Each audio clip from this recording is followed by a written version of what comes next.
get 10 to 12 patterns, 8 to 12 patterns that all mixes all together.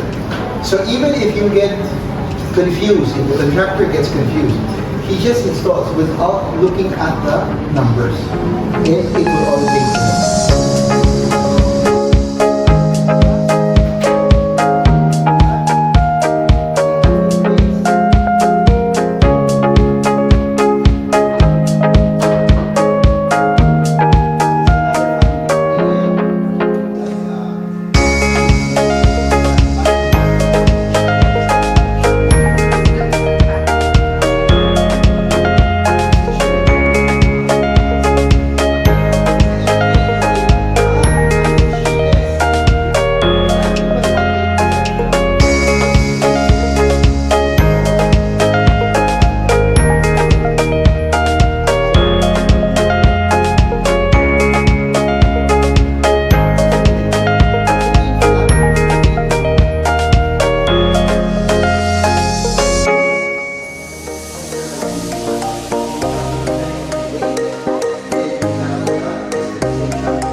On this side, we want to show you the different marbles, white marble, gray marble.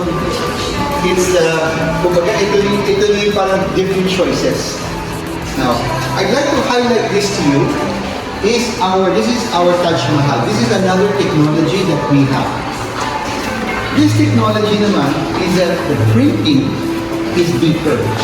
Instead of parang may effect lang.